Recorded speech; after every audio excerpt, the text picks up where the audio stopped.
नमस्कार दोस्तों, टीएफएस की चौपाल में आपका बहुत बहुत स्वागत है। और आज हम बातें करने वाले हैं आचार्य भूपेंद्र शुक्लेश जी से। आशा है कि आप लोगों को मेरा वीडियो और आवाज बिल्कुल स्पष्ट क्लियर नजर आ रही होगी। एक लाइट की व्यवस्था थोड़ी सही कर लेते हैं। ठीक है जी, गुरुदेव स्टूडियो में ही हैं और कुछ ही क्षणों में हमारे साथ जुड़ेंगे। अनुज जी भारद्वाज नमस्ते, राकेश जी गुप्ता जय श्री राम, जय श्री राम। मित्र जुड़ जाएं, कमल जी, आचार्य जी को, स्वप्निल जी गर्ग आ गए हमारे साथ और ये गुरु जी भी एंटर कर चुके हैं। परफेक्ट है, बिल्कुल आवाज और वीडियो बिल्कुल सही आ रहा है दोनों। जी स्वप्निल जी बिल्कुल आपका धन्यवाद।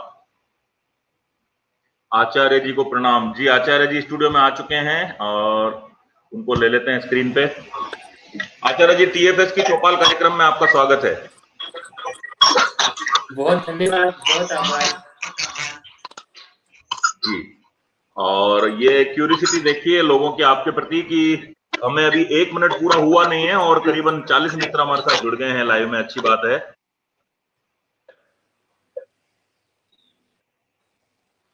जी। 2 से 3 मिनट का इंतजार कर लेते हैं, फिर विधिवत रूप से इस कार्यक्रम की शुरुआत करेंगे। गुरु जी, मैं आपको जानकारी देना चाहूँ, ये लॉकडाउन के दौरान एक ऐसे ही एक आइडिया उत्पन्न हुआ दिमाग में और टीएफएस की चौपाल कार्यक्रम शुरू हुआ और आज टीएफएस की चौपाल कार्यक्रम का ये 5वां साक्षात्कार है आपके साथ।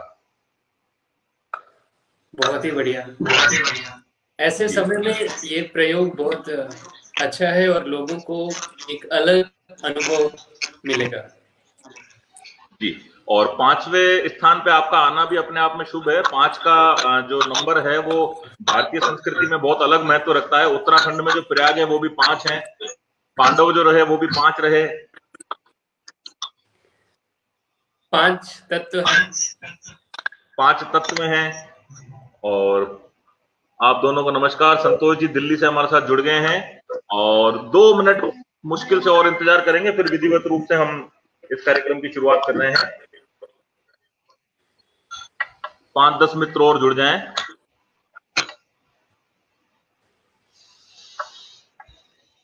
जी। और कार्यक्रम की रूपरेखा में पाठकों को तो वैसे बता चुका हूं। 50 मिनट तक हम लोग बातचीत करेंगे। आमतौर पे हम टीएफएस की चौपाल में 10 प्रश्न पूछते हैं। औसत 5 मिनट में एक प्रश्न का जवाब देना होता है। 50 मिनट हम लोग सेशन ये लेते हैं और अंत के 10 से 15 मिनट हम सवाल लेते हैं दर्शकों के, पाठकों के। आप लोग सोच के रखिए, यदि आपको शुक्लेश जी से, भूपेंद्र आचार्य जी से कोई सवाल करने हो आप अपने माइंड में रखिए और अंतिम 10 मिनट में आप उन सवालों को पूछ सकते हैं। जितने मित्र हम चाह रहे थे उतने जुड़ चुके हैं और विधिवत रूप से इस कार्यक्रम की शुरुआत करते हैं। गुरुदेव जी जरूर। आचार्य भूपेंद्र शुक्लेश बचपन से आचार्य नहीं रहे होंगे, वो भूपेंद्र भी रहे होंगे। तो उस भूपेंद्र से हमारा परिचय कराइए कि कैसे रहे वो भूपेंद्र, आचार्य भूपेंद्र शुक्लेश बनने से पहले। बहुत मस्तीबाज थे या बचपन से इतने सिंसियर थे? नहीं, ऐसा नहीं था। हाँ, एक कहीं ये चीजें पीछे जरूर थी, लेकिन मस्तीखोरी पूरी थी। बचपन ऐसे जैसे एक सामान्य किसी गांव के बच्चे का या लड़के का बीतता है वैसे ही था।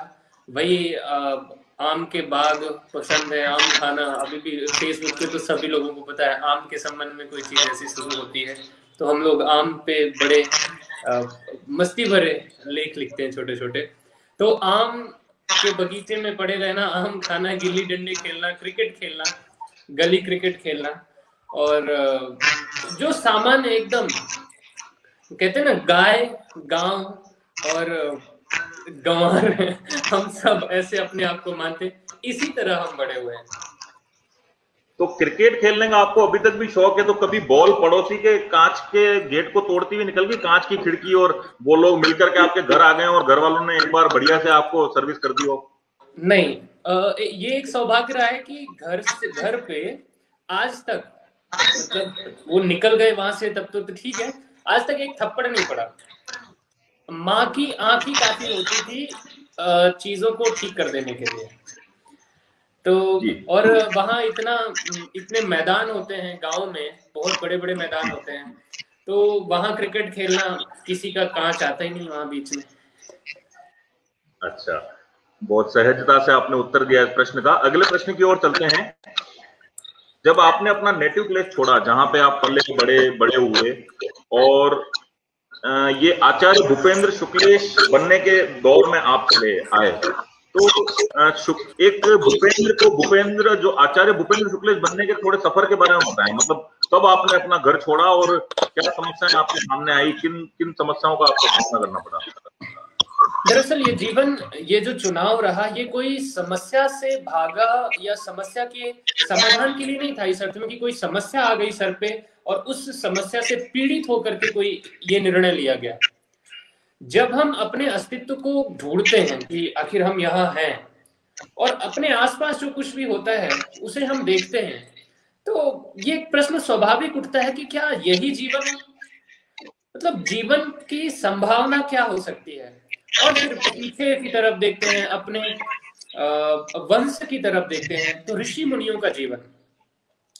तो इस अर्थ में कहूं कि मुझे ऋषि जीवन बहुत पसंद है, ऋषियों की तरह जीना, कोई बंधन नहीं, और अपनी संभावना के लिए हर क्षण आप प्रयासरत होते हैं। आप जो हैं हर दिन हर मिनट आप उससे प्लस कैसे होते जा सकते हैं, ये इसकी यात्रा है। ये कोई आइडेंटिटी वाली यात्रा नहीं कि मैं ये हूं और वो फिक्स हो गया, नहीं। लगातार हम एक तरह से आंतरिक ग्रोथ वाली यात्रा में है। तो इसमें आचार्य जैसा कुछ नहीं है, साधु महात्मा जैसा कुछ नहीं है, बस ये जीवन ऋषियों का जीवन है और वही हम लोगों की जड़ है। तो वो बहुत ज्यादा पसंद है। तो ये बस उसकी अभिव्यक्ति है कि जिस तरह से वो वस्त्र हो सकते हैं। जी, मेरा सवाल ये था कि आखिर अपनी आइडेंटिटी को चेंज,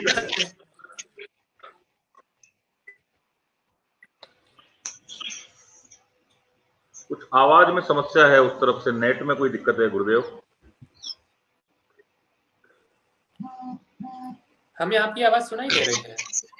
हाँ, आपकी आ रही है पर कट कट के आ रही है। चलिए ठीक है। मैं तो ये पूछना चाह रहा था कि एक आइडेंटिटी चेंज हुई, एक युवक भूपेंद्र जो चला था अपने घर से, वो आचार्य भूपेंद्र शुक्लेश बना इन 11 साल के सफर में। तो वो सफर कैसा रहा, मैं उस बारे में जानना चाह रहा था। क्या मुश्किलों का आपको सामना करना पड़ा? हाँ, ऐसे कह सकते हैं। जब लगभग हमने घर छोड़ा था 2010 में, 21 जुलाई 2010, तो आगे की पढ़ाई के लिए हम उत्तराखंड आए थे। हाँ। जी, तो उत्तराखंड में हम आगे की पढ़ाई के लिए आए थे, यूनिवर्सिटी की खोज में। और वो यूनिवर्सिटी देव संस्कृति विश्वविद्यालय है हरिद्वार में। तो वो हमें वहाँ का जो व्यवस्था है, वहाँ की शिक्षा पद्धति है, वो पसंद आई थी। वो हमारी प्रकृति के हमें अनुकूल लगी। तो जब यहाँ आए उत्तराखंड, और चूंकि इससे पहले का जो जीवन रहा वो बहुत व्यवस्थित रहा, एक अर्थ में जो शिक्षा रही वो अपने अपने स्तर पे एक अच्छी रही। वहाँ लोग टॉपर की तरह, मतलब हम टॉपर थे अपने फील्ड में, कॉमर्स से पढ़ाई की थी। तो अब आगे ये था कि आगे हम एक बेहतर यूनिवर्सिटी और एक बेहतर जीवन की भूमिका बनाएं। तो उसके लिए एक यूनिवर्सिटी की तलाश और हरिद्वार आना हुआ। एक कॉमन फ्रेंड के जरिए हमारे जो जिन्होंने मुझे शिक्षा दी, मेरे गुरुजी, उनसे भेंट हुई। तो यूनिवर्सिटी साइड रह गई और गुरुजी सामने हो गए। तो एक सामान्य सा कहें तो एक डमी एडमिशन हो गया। लोगों को, जो परिवार है, परिजन है, रिश्तेदार हैं, उनको बताने और समझाने के लिए। लेकिन ये यात्रा मुड़ गई दूसरी तरफ, क्योंकि पसंद ही यही था, जिज्ञासा यही थी, प्यास यही थी कि ये जो जीवन है ये क्या इतना ही सीमित है या इससे बड़ा हो सकता है। ये बस उसकी यात्रा है। अब गुरुजी के साथ जो जीवन बीता वो अलग अलग, चूंकि 11 साल का एक लंबा समय होता है, बहुत बहुत बड़े स्तर पे बदलाव। या ऐसा मान लीजिए कि एक धूल के कण को या एक अनगढ़े सड़क पे पड़े हुए पत्थर को उन्होंने तराश के समाज में उठने बैठने लायक, बोलने लायक उन्होंने बनाया। अब इस बीच बहुत से पड़ाव ऐसे आते हैं जहां पर निश्चित रूप से संघर्ष होता है। पहला सबसे बड़ा संघर्ष तो वही ये समाज से होता है, ये स्वीकार नहीं करता। एक वक्त ऐसा था जब हम गांव कभी गए तो तो जो पूर्व परिचित लोग थे वो अपने बच्चों को हमारे साथ उठने बैठने से मना कर देते थे। उसका कारण ये था अच्छा। कि ये पागल हो गया है, इसे हाँ हाँ। नौकरी नहीं या जो भी आज की व्यवस्था है समाज में जीवन जो यापन की, उसमें कोई रुचि नहीं है, तो इसकी संगति में रह के आप बिगड़ जाएंगे। मतलब जिनके साथ हम क्रिकेट खेले, जिनके साथ गिल्ली डंडा खेले, जिनके साथ आम चुराया खाया, वो जो दोस्त थे उनके परिजन मतलब हमें ऐसा करते जैसे एक आतंकवादी हो कोई, और ये कुछ ऐसा सिखा देगा जिससे उनका घर बर्बाद हो जाएगा। तो ऐसी स्थिति से और गुजरना वास्तव हुआ में, तो जी। और वाकई ये एक धारणा है समाज में, अगर किसी का बेटा इस पथ पर आगे बढ़ना चाहेगा तो उसको भी एक ये चिंता तो रहती है कि मेरा उत्तराधिकारी जो मेरे आने वाले व्यापार को संभालेगा, मेरे आने वाले परिवार को संभालेगा, वो अगर सन्यासी बन जाएगा, साधु बन जाएगा, तो मेरे परिवार का, मेरे व्यापार का क्या होगा। ये एक आम सोच है, और कुछ हद तक हो सकता है वो भी सही अपनी जगह पे, क्योंकि सब लोग साधु नहीं बन सकते। गुरुजी आपके सम्मान के शब्द ही आपके भाव के बोले जी। इसको ऐसे अब आगे बढ़ते हैं जी। एक बात इस पे, एक छोटी सी बात जो आपने कही, ये जो शंका है समाज की, ये वास्तव में जी। शंका एक निराधार है। साधना का सीधा सा संबंध होता है अपनी सामर्थ्य को बढ़ाने का साधन। इससे कोई फर्क नहीं पड़ता आप घर पे रहें, घर छोड़ें, कहीं पे। आपका बच्चा आर्मी में जाता है, वो भी तो घर से दूर होता है। किसी भी प्रकार के अनुसंधान के लिए, अपने विकास के लिए आपको थोड़ा एकांत चाहिए, थोड़ी सी शांति चाहिए। वो व्यवस्था कोई भी, अगर आप अपने समाज में अपने बच्चों को ये देने में सफल हो जाएं, तो उसे इस तरह से करने की जरूरत नहीं पड़ेगी। पर समाज इतना जकड़ा हुआ होता है, इतनी फिक्स होती हैं चीजें कि वहां नए अंकुरण की संभावना नहीं होती। यदि आप इतने पोलाइट हो सकते हैं, मिट्टी की तरह कोमल हो सकते हैं, तो अंकुरण आएगा, फिर किसी को घर छोड़ने की जरूरत नहीं पड़ेगी। जी, अगले सवाल की तरफ चलें जी। आमतौर पे देखा गया है, अभी भी जैसे आप भगवा ओढ़ के बैठे हैं, आमतौर पे देखा गया है कि जब कोई व्यक्ति भगवा ओढ़ लेता है तो वो अपने चारों तरफ एक दायरा बनाता है, मतलब एक ऑरा क्रिएट करता है, चाहे वो कृत्रिम हो चाहे नेचुरल, तो मैं मानता ही नहीं आज के जमाने में। एक वो कृत्रिम एक ऑरा क्रिएट करता है, और ये देखो गुरुजी आ गए, गुरुजी आ गए, गुरुजी आ गए, उनके आने से पहले चेलों को हटाया जाएगा, उठाया जाएगा, कुर्सियां हटा दी जाएगी, स्टेज सजा दिया जाएगा। तो भगवा ओढ़ने के बाद मैं आपको पिछले 1 साल से देख रहा हूं कि आप क्रिकेट भी खेलते हैं, फुटबॉल भी खेलते हैं, हम लोगों के साथ में बैठ के चुटकुले भी सुनाते हैं। तो भगवा ओढ़ने के बाद आप अपने आप को इतना सहज कैसे रखते हैं, या वो जो लोग अपने चारों तरफ कृत्रिम में ऑरा क्रिएट कर लेते हैं, उन लोगों के बारे में आपका क्या सोचना और क्या कहना है?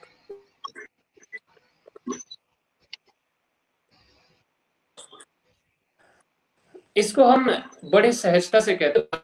वाकई में देखा जाए तो हमारी प्रकृति, ये जो भारत की व्यवस्था है, इसके सबसे निकट है।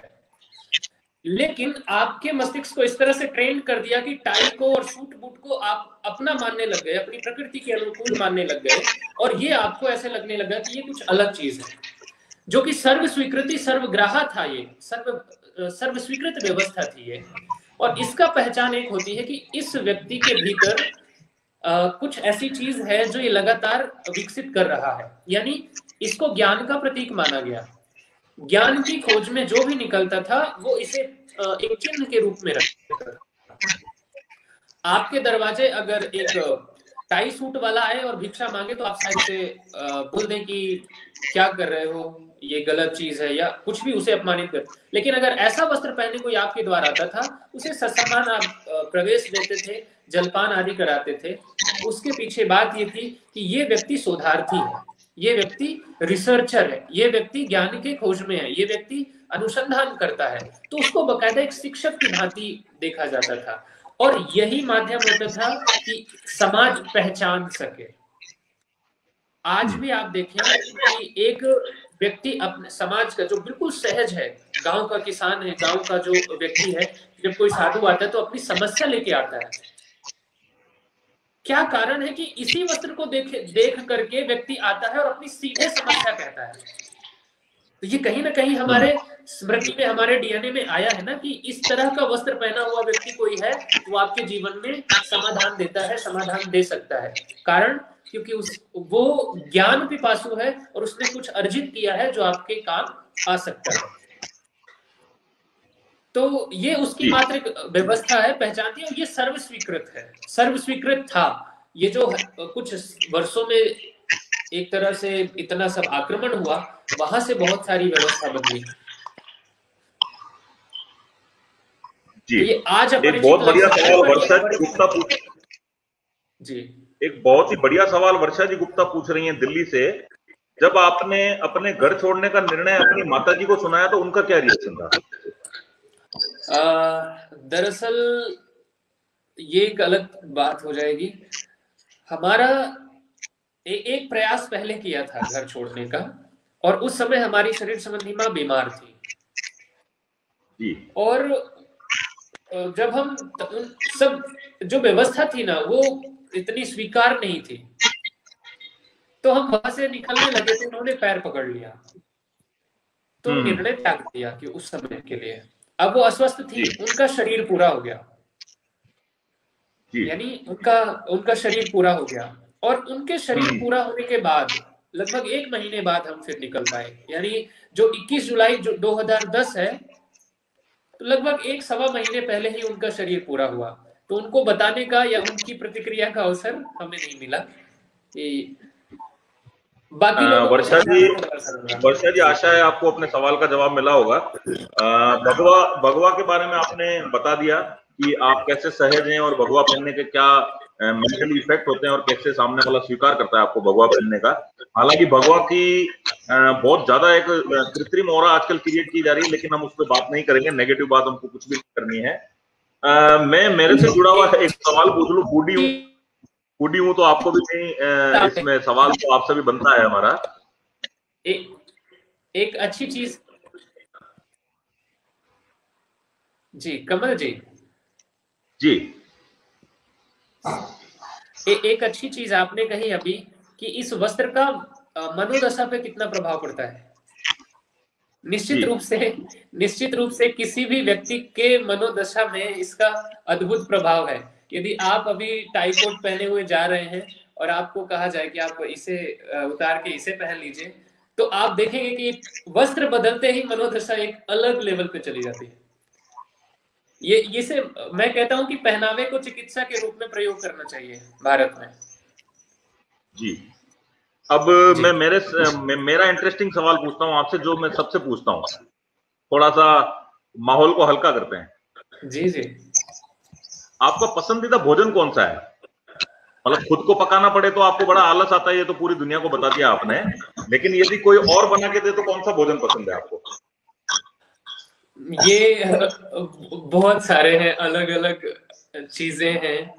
अगर हम मिष्ठान पे जाएं तो हमें गुलाब जामुन बहुत पसंद है, और गुलाब जामुन अगर रबड़ी के साथ हो तो अलग अलग बात होती है मीठे में। और ऐसे साबूदाने की खिचड़ी हमें पसंद है। हम जब भी हमें कुछ अच्छा सा बनाने का मन करता है तो हम साबूदाने की खिचड़ी बनाना पसंद करते हैं। इसके आपने साथ कल भी मेरे को फोटो भेजा था। इसके साथ ही राजमा चावल और आलू बैगन की सब्जी हम बनाते हैं अलग तरह का, वो हमें बहुत पसंद है। तो है बहुत सिंपल सा, जिसे हमारी पसंद उतनी है जो हमारी पहुंच में हो। जी नहीं, ये व्यवस्था तो आपने तब बताई जब आपको बनाना पड़े। यदि कोई और बना के आपको सर्व करे तो आपका मुख्य भोजन में पसंदीदा क्या है? गुलाब जामुन तो मिठाई हो गई, रबड़ी भी मिठाई हो गई, मुख्य भोजन में आपको क्या पसंद है? अभी तो अभी जैसे आपके यहाँ जब हम मेहमान थे तो आपके यहाँ एक क्या बनाया साई भाजी पुल्ला, मुझे याद नहीं आ रहा। साई भाजी वो पुल्ला, मुझे बड़ा पसंद आया जी। हाँ, साई भाजी पुल्ला, तो वो मुझे बहुत पसंद आया। मैं ऐसे फिक्स नहीं हूँ पसंद में बिल्कुल फिक्स नहीं हूँ, लेकिन खोजी जैसा हूँ इसमें भी। मैं कुछ भी ऐसा जो नई नई चीजें हैं उसे खाना पसंद करता हूँ जी। जी बिल्कुल। कभी थिएटर में मूवी देखी है आपने? हाँ, अब तक 3 बार। अच्छा, अब तक 3 बार थिएटर में मूवी देखी है। तो अंतिम मूवी कौन सी देखी थी थिएटर में? अंतिम मूवी एक आई थी तानाजी करके, वो हाँ अजय हाँ हाँ देवगन हाँ। और मराठी संस्कृति, मराठा योद्धा तानाजी, जी। तो उन पर जो बेस्ड थी ये फिल्म, उसी में देखी थी। वो और आपने पहली रात दो में है देखी थी। बाहुबली 1 और बाहुबली 2। अच्छा, तीनों ऐतिहासिक प्लेटफॉर्म पे मूवीज देखी है आपने, बाहुबली 1, बाहुबली 2 और हाँ। तानाजी आपने देखी है। एक सवाल पूछ रहे हैं, लेकिन वो सवाल उनको मेरे से पूछना चाहिए एक्चुअली। वो पूछ रहे हैं कि आप दोनों की मुलाकात कब और कैसे हुई। तो इसका जवाब मैं दे देता हूँ, ये सवाल मेरे लिए है एक्चुअली, गुरुजी के लिए नहीं है। हम दोनों की जी। मुलाकात निस्संदेह रूप से फेसबुक पर हुई थी, और इनबॉक्स से शुरुआत हुई थी हमारी मुलाकात की। और फरवरी 2020 में हमने पहली बार बात करी थी। फरवरी 2020, बिल्कुल एग्जैक्टली फरवरी 2020 में हमारी पहली बार बातचीत हुई, और हम फेसबुक के माध्यम से ही मिले हैं। ये उत्तर है आपकी बात का। जी, आगे बढ़ेंगे। कोई विशेष सवाल होएगा तो लेते चलेंगे। बहुत बाद में आप इससे कैसे बचे रहेंगे? ठीक है। कमल जी, भूपेंद्र जी को मोहन जी के गुलाब जामुन भेजने पड़ेंगे। जी बिल्कुल भेजने पड़ेंगे। और अगर मैं आपको मेरा अनुभव बताता हूँ, पिछले 1 साल से गुरुजी के साथ में हूँ, इनके रूम में अगर मिठाई का डिब्बा पहुंच जाता है तो वो खाली डिब्बा ही बरामद होता है, माल बरामद नहीं होता उससे।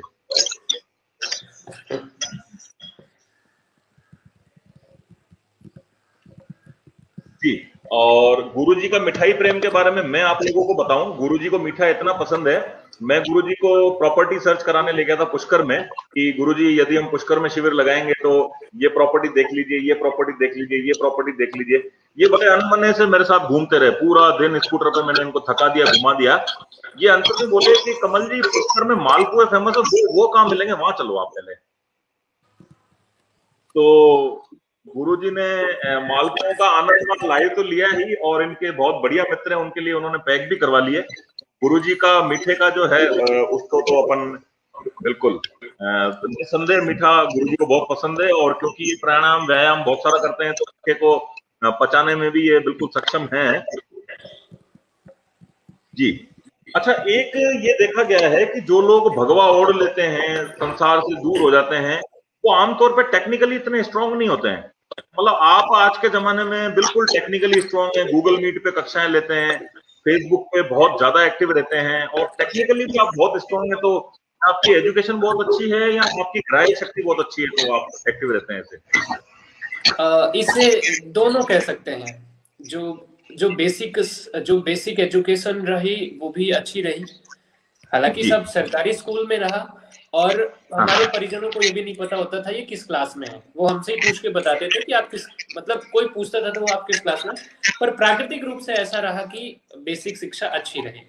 उसके बाद कोई नई चीज होती है तो उसे सीखने में हमें मजा आता है। मतलब कुछ भी जो चुनौतीपूर्ण हो, जो लग गया एक बार कि हाँ इसमें आनंद आएगा, तो वो जल्दी सीख लेते हैं, ग्रहण कर लेते हैं। तो मतलब टेक्निकली काफी स्ट्रांग है आप, मतलब अच्छे मोबाइल मेंटेन करते हैं, अच्छी वाईफाई की स्पीड भी बहुत बढ़िया वाली आपने मैनेज कर रखी है वहां कुटिया में। और गूगल मीट पे कक्षाएं, फेसबुक पे एक्टिव, शायद ही कोई ऐसा सोशल मीडिया प्लेटफॉर्म हो जहां पे आप एक्टिव ना हो। खैर अच्छी बात है। अपनी बातों को अब अगली युवा पीढ़ी तक पहुंचाना है तो हमें अपडेट रहना ही होगा, बहुत अच्छी बात है। दरअसल ये जी, सब कुछ अगले सवाल साधन की है। तरफ चलेंगे। ये सब कुछ साधन है और हमें अपने आप को अभिव्यक्त करना ही एक।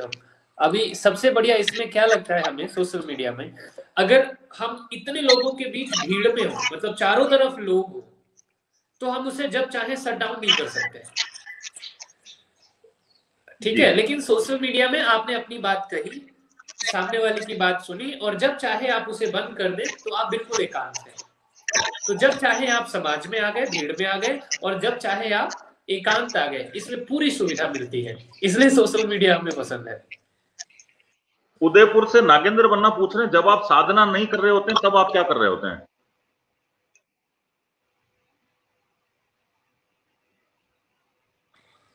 मेरा सवाल सुन पाए आप गुरुदेव?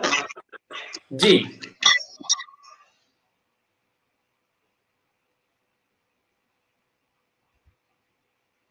जब आप साधना नहीं कर रहे होते हैं तब आप क्या कर रहे होते हैं, क्या एक्टिविटी होती है आपकी?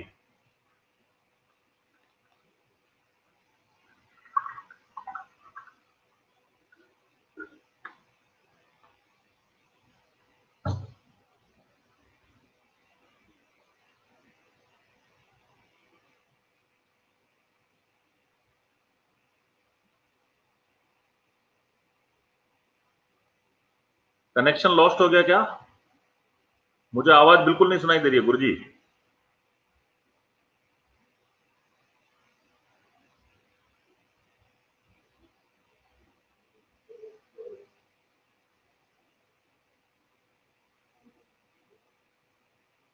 आवाज गायब हो गई बिल्कुल।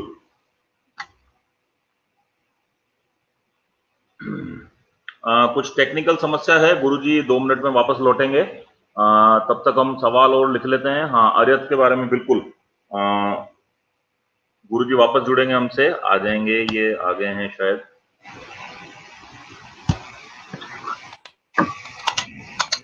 जी गुरुजी, आप मुझे सुन पा रहे हैं? जी बिल्कुल। जी, मैंने जो सवाल किया था, जब आप साधना नहीं कर रहे होते हैं तब आप क्या कर रहे होते हैं? नागेंद्र जी का सवाल है उदयपुर से। बिल्कुल सामान्य सी दिनचर्या है, वही जो सुबह सुबह साफ सफाई करो अपने कमरे की, क्योंकि हम अकेले रहते हैं, तो जो भी दैनिक कार्य होते हैं, रसोई से लेकर सफाई तक सब कुछ, तो एक तो वो दिनचर्या पूरी करनी होती है। फिर अपना थोड़ी बहुत शारीरिक स्वास्थ्य के लिए, और फिर कुछ कभी कभी कुछ लिखने का हो गया तो लिखना, और बाकी कुछ मित्र जैसे ऐसे हैं जो कभी कभी एक हो जाता है ना, उन्हें कोई दिक्कत है तो हम फोन पे भी, जो बहुत क्लोज मित्र हैं तो कुछ फोन पे चर्चाएं हो जाती हैं। तो बहुत सहज सा सिंपल सी दिनचर्या है, बहुत इसमें अलग कुछ नहीं है। अतुल जी व्यास पूछ रहे हैं, ऋषिकेश के अलावा दूसरे राज्यों में भी योग शिविर लगाने की कोई योजना है क्या, और यदि है तो राजस्थान में कब तक? ये सवाल आप गुरु जी से गलत पूछ रहे हैं एक्चुअली। ये सवाल मेरे से पूछना चाहिए। हाँ, ऋषिकेश के अलावा दूसरे राज्यों में योग शिविर लगाने की योजना है क्या, ये सवाल मेरे लिए है एक्चुअली। इसका जवाब गुरुजी नहीं देकर के मैं दे देता हूँ। ऋषिकेश के अलावा दूसरे राज्यों में शिविर लगाने की हमारी पूरी योजना है। हम पुष्कर में प्रॉपर्टी सर्च कर चुके हैं, बहुत जल्द हम पुष्कर में लगाएंगे। आपके सवाल का जवाब राजस्थान वाला तो ये हो गया। इसके अलावा हम लोग बहुत जल्दी बनारस में योग शिविर आयोजित करने का विचार है हमारा। और गर्मियों के दौरान, ये तो अभी लॉकडाउन ने बिगाड़ दिया, नहीं तो अभी शायद हम मई या जून का जो शिविर है वो हम हिमाचल की किसी ठंडी पहाड़ी पे कर रहे होते। तो देश के विभिन्न इलाकों में, विभिन्न शहरों में हम लोग शिविर को ले जाएंगे। और यदि राजस्थान में रहा तो ये पुष्कर में निश्चित रूप से होगा, बनारस में भी होगा और हिमाचल में भी होगा। जी गुरु जी, हर व्यक्ति, आवाज टकरा रही है शायद। गुरुजी, हर व्यक्ति के जीवन में एक ख्वाहिश होती है कि मुझे ये काम करना है मेरे जाने से पहले, जब तक मेरी देह मेरे साथ है, मेरी आत्मा के साथ है, जिस दिन मैं ये देह छोड़ूंगा उससे पहले मुझे कुछ एक बढ़िया काम करके जाना है, मुझे ये विश है। तो ऐसी क्या विश है आपकी? देखिए, जिन माध्यमों से हम यहाँ तक आए, हमने कहा हम भी एक साधारण जीवन है, वहीं से निकले। गुरुजी ने तरासा, गुरुजी ने मार्गदर्शन दिया, और उनकी शिक्षा को जिस तरह से हमने जिया, अनुभव किया, और उसके जो लाभ हमें मिले जीवन में, एक तरह से कहें कि हर आयाम में जो समाधान का मार्ग मिला, तो उस पूरी व्यवस्था को आज के युवा, मतलब आज के हम युवा को समझ रहे हैं, आज की पीढ़ी को हम समझ रहे हैं, तो उनके लिए सबसे ज्यादा सरल ढंग से एक तो पहले अपने ऊपर प्रयोग किया, उसके लाभ अनुभव किए, अब उन्हें व्यवस्थित करके, अभी एक आपने देखा हो, एक संस्था का नाम आप लोगों ने फेसबुक पे अभी देखा होगा, अरहत योग न्यास जी। तो अरहत योग न्यास के अंतर्गत यही सब व्यवस्था दे देने का भाव है। वो विद्या जो बहुत प्राचीन है, लेकिन वो बड़ा उलझाव भरा हुआ है उनका। अब शास्त्र खोजने जाओ, उनकी एक तरह से रिसर्च करो तो बहुत समय बीतेगा। तो उस सबको हम एक सार रूप में व्यवस्थित करके वहां दे देना चाहते हैं, या वहां जो मित्र आए वहां उसे जिए, सीखे, अनुभव करें, और उसे फिर धीरे धीरे वही जो गुरुकुली व्यवस्था रही है कि उसे अपने जीवन में उतारें, फिर अगली पीढ़ी को ट्रांसफर कर दें। वो अपने जीवन में उतारें, उससे अपने आप को सक्षम बनाएं और अगली पीढ़ी को ट्रांसफर कर दें। तो इसकी जो आधुनिक व्यवस्था बनाई जा सकती है, उसके लिए थोड़ा सा है मन में कि ये काम हम करेंगे।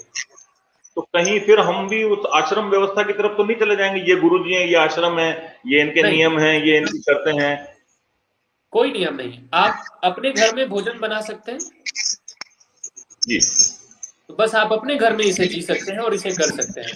बात यह है कि कोई भी रिसर्च होती है, जो अनुसंधान होता है, वो कहीं एक पर्टिकुलर जगह पे होता है जी। और जब वो ज्ञान निकल के आ जाता है सरलतम रूप में, वो समाज को दे दिया जाता है। अब अगर आपको लगता है कि आप उसे जहां है वहां बैठे हुए ग्रहण करने में सक्षम है, तब तो अच्छी बात है। लेकिन आपको लगता है कि नहीं, वातावरण नहीं मिल पा रहा, तो उस वातावरण के लिए ऐसी कुछ चीजें बनाई जा सकती हैं। जैसे आपने देखा होगा कि विपस्सना ध्यान विधि और विपस्सना केंद्र बहुत प्रचलित है भारत में जी। तो उनकी ये व्यवस्था ऐसी है कि आप चाहें तो विपस्सना घर पर कर सकते हैं, लेकिन साथ ही अगर आपको लगता है कि वातावरण और वो व्यवस्था नहीं मिल पा रही है, तो हर राज्य में 1 या 2 विपस्सना के केंद्र होते हैं जहां जाकर के आप अभ्यास कर सकते हैं उसी विद्या का। विधि आपको पता है, जैसे हम अभी ऑनलाइन क्लास लेते हैं जी। तो विधि ज्यादातर हमने फेसबुक पे लगा दी, लिख दिया है, लेकिन बहुत से मित्रों को कहना है कि साथ में बैठ के अभ्यास करने से बात बनती है, दिनचर्या व्यवस्थित हो जाती है, तो वो सब हमारे साथ ऑनलाइन आकर के कक्षा करते हैं। तो व्यवस्था ऐसी हो जो जहां चाहे आप उसे उपलब्ध कर पाए। कोई आश्रम व्यवस्था ऐसी नहीं होगी कि एक जगह, हाँ केंद्र कुछ ऐसा जरूर होना चाहिए जहां से वो ओरिजिन हो, जहां से वो निकल के आई है। जी। तो अरहत योग न्यास जो आपने एक उस व्यवस्था पे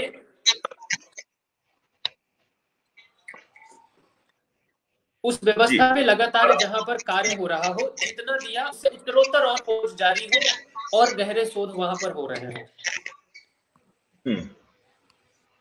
तो अरहत योग न्यास का गठन ऐसे ही किसी केंद्र को बनाने के लिए किया गया, ऐसा कह सकते हैं?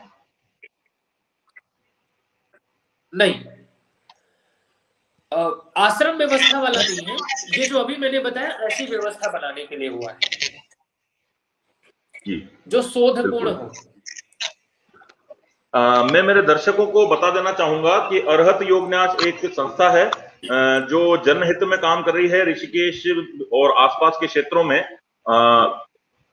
अभी हाल ही में जब लॉकडाउन के दौरान साधु संत कई ऐसे वहां निराश्रित पहुंच जाते हैं ऋषिकेश में, और वैसे आमतौर पर तो लंगर आश्रम वगैरह खुले रहते हैं तो उनके भोजन की व्यवस्था हो जाती है, लेकिन क्योंकि लॉकडाउन की वजह से अभी सारी चीजें बंद हैं और वो साधु संतों को भोजन की बड़ी समस्या है, जो वहां मजदूर हैं वहां को भोजन की बड़ी समस्या है।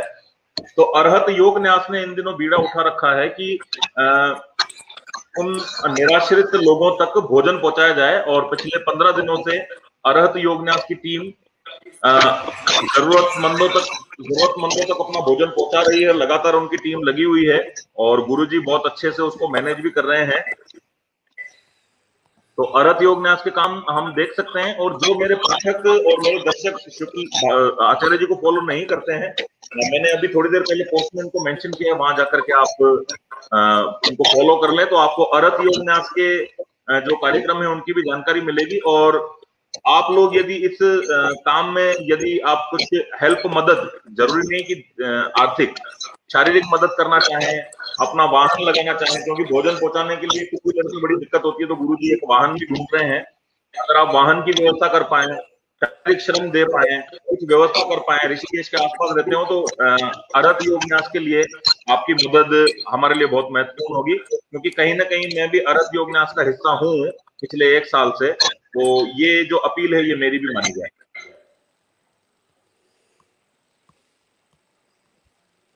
जी गुरुजी, आगे चलें। जी।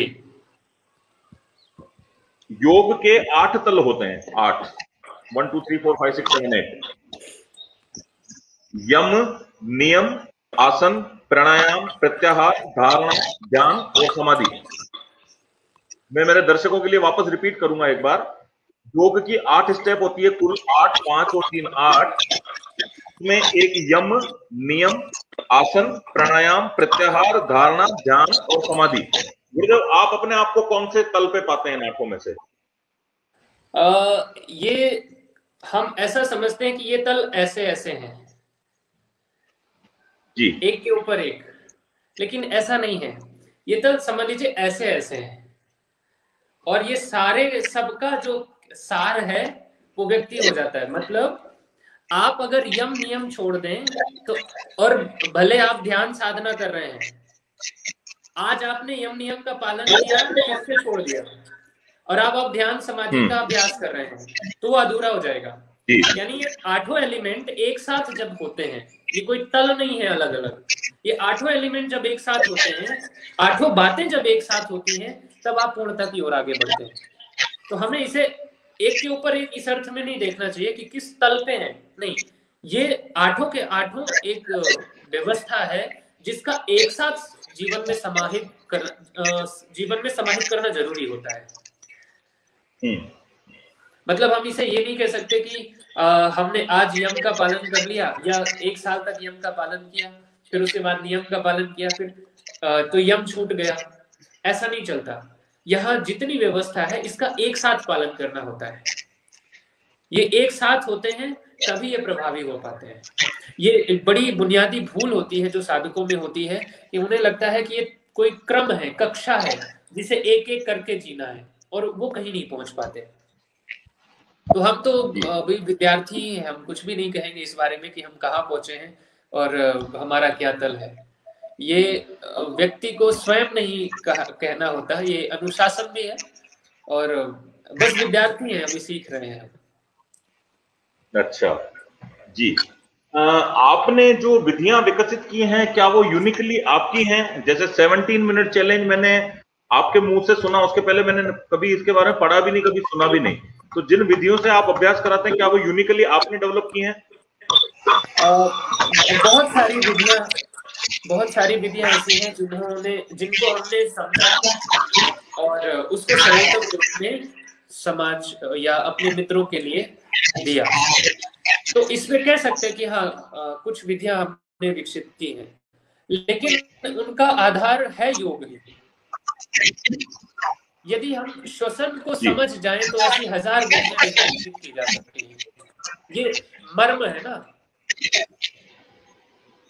प्राण के आयाम को समझने के बाद आप कुछ भी कर सकते हैं।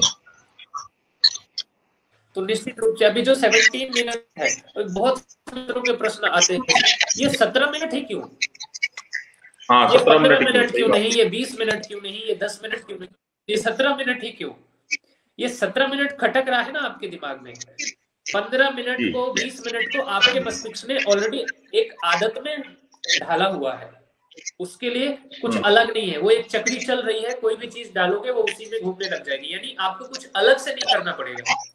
लेकिन जैसे ही ये 17 मिनट आता है तो उसकी नई चीज होती है, ये तो हमारे सिस्टम में है ही नहीं। तो जब ये 17 मिनट के लिए आपके भीतर अभ्यास शुरू होता है तो एकदम नया चीज पैदा होता है भीतर से, एकदम नई नई चीजें जन्म लेती हैं आपके भीतर, और वही जरूरी है। क्योंकि अगर हम किसी भी चीज को लेकर के मैकेनिकल हो चुके हैं तो उसपे नई संभावना, नया अंकुरण संभव नहीं हो पाता। लेकिन जैसे ही आपके मस्तिष्क के पैटर्न के सोचने के विपरीत कुछ चीज मिलती है तो मस्तिष्क को उसके लिए पूरे शरीर को आदेश देना पड़ता है, ये कुछ नया आया है, कुछ करो। तो पूरा शरीर इसमें इन्वॉल्व हो जाता है, पूरा रासायनिक तंत्र इसमें जुड़ जाता है, मानसिक व्यवस्था जुड़ जाती है, शारीरिक व्यवस्था जुड़ जाती है, और यही कारण है कि इसके बहुत ज्यादा लाभ बढ़ जाते हैं। जी, कुछ मित्र लगातार साउंड की शिकायत कर रहे हैं। उनसे निवेदन है कि गुरुजी की जो कुटिया है वो थोड़ी रिमोट एरिया में है और नेट की थोड़ी सी प्रॉब्लम है, आवाज में दिक्कत आ रही है, थोड़ा सा बियर करें आप लोग, आवाज में थोड़ी सी दिक्कत है, आवाज टकरा रही है लगातार, मुझे भी ऐसा लग रहा है। लेकिन अब क्योंकि गुरुजी की कुटिया रिमोट एरिया में है, बहुत ज्यादा अच्छा वहाँ स्टेबल कनेक्शन नहीं है, तो थोड़ा सा बियर करें। बैकग्राउंड में आवाज आ रही है? हाँ, लगातार मेरी आवाज मुझे ही वापस सुनाई दे रही है। ऐसा क्यों है? वैसे तो समझ में नहीं आ रहा। चलिए, थोड़ा सा है प्रॉब्लम नेट की वजह से। बाकी अभी तक के सारे जो टीएफएस की चौपाल रही उसमें नहीं रहा ये problem. We are not able to hear properly. Amit ji Anant Yatri Jaipur से कह रहे हैं नहीं सुन पा रहे हैं। चलिए थोड़ा सा बियर करेंगे, नहीं तो रिकॉर्डिंग में सुनने हम दोबारा जुड़े, आप एक बार डिस्कनेक्ट होकर वापस आइए। ठीक है।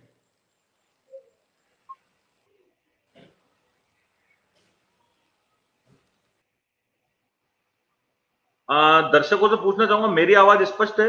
अभी एक दो जने कमेंट करके बताएं। मेरी आवाज और वीडियो आप लोगों को प्रॉपर सुनाई दे रहा है? कोई एक दो लोग कमेंट करके बताएं मेरी आवाज स्पष्ट है आप लोगों को, मेरी आवाज और वीडियो? जी अभी ठीक है, मतलब मेरी तरफ से टेक्निकली कोई प्रॉब्लम नहीं है। गुरुजी की जो है कुटिया बहुत रिमोट एरिया में है, तो वहां नेट की बड़ी समस्या होती है।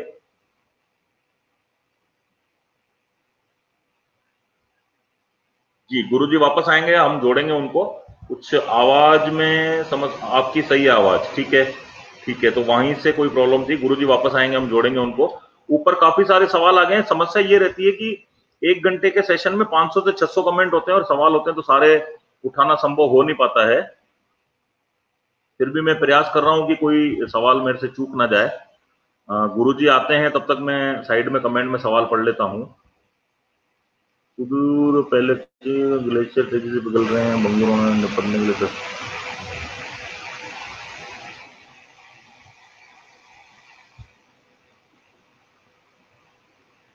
जी गुरुजी वापस हमारे बीच में है, और यदि अब भी साउंड में कोई समस्या है तो थोड़ा बियर कीजिए प्लीज। वहां पे